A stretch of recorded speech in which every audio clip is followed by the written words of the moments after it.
حضرت be be آمینہ کے بدن مبارک میں ہیں، وہیں سے کیسی رحمت ہی رحمت برس رہی ہے، دیکھیے، کیونکہ رب تبارک و تعالیٰ کا ارشاد ہے وَمَا أَرْسَلْنَاكَ إِلَّا رَحْمَةً لِلْعَالَمِينَ۔ تو دیکھیے رحمت، دیکھیے میرے آقا کی۔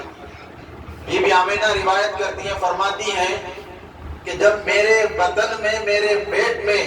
کونین کے سردار، نبیوں کے امام محمد رسول اللہ صلی اللہ علیہ وسلم موجود تھے، اس وقت اگر میں بولی کی طرف جاتی پانی سیننے کے لیے، بولی کی طرف جاتی اور بولی کے پاس کھڑی ہوتی، بولی میں مجھے ڈول ڈال کر اندر سے کھینچنے کی ضرورت محسوس نہیں ہوتی، بلکہ خود بخود بولی کا پانی اوپر آ جاتا اور میں آسانی سے پانی لے لیتی۔ اور بی بی آمینہ یہ بھی فرماتی ہیں کہ جب میں پتھریلی مقام سے گزرتی، جہاں نوکدار پتھر ہوتے، پہاڑی علاقے سے اگر میرا گزر ہوتا، میرے پیٹ میں جب محمد رسول اللہ موجود تھے، پتھریلی علاقے سے اگر میرا گزر ہوتا تو مجھے ایسا محسوس ہوتا کہ میں پہاڑ پر نہیں بلکہ روئی پر چل رہی ہوں۔ پہاڑ جا کر روئی کیا کام کرتے۔ اور بہت ساری روایتیں ہیں آپ کی بعثت سے قبل جو پیش آئی، رحمت کے معاملات جو پیش آئے۔ اور بی بی آمینہ روایت کرتی ہیں کہ جب کونین کے سردار، نبیوں کے امام، مکہ المکرمہ میں 12 ربیع الاول شریف کے دن، دوشنبے کے دن صبح صادق کے وقت تولد ہوئے، تو بی بی آمینہ فرماتی ہیں کہ مجھے ایسا محسوس ہوا کہ میں مکہ میں موجود ہوں، مکہ شریف سے دیکھ رہی ہوں کہ شام کے محلات جو مکہ سے کوسوں میلوں دور ہے، بڑی آسانی کے ساتھ شام کے محلات کا میں دیدار کر رہی ہوں۔ تو یہ میرے آقا و مولا مدنی تاجدار صلی اللہ علیہ وسلم کی رحمت ہے۔ اور پھر آپ نے اس دنیا میں اپنی امت کو اور تمام مذاہب کے ماننے والوں کو یہ درس دیا کہ دنیا میں رہو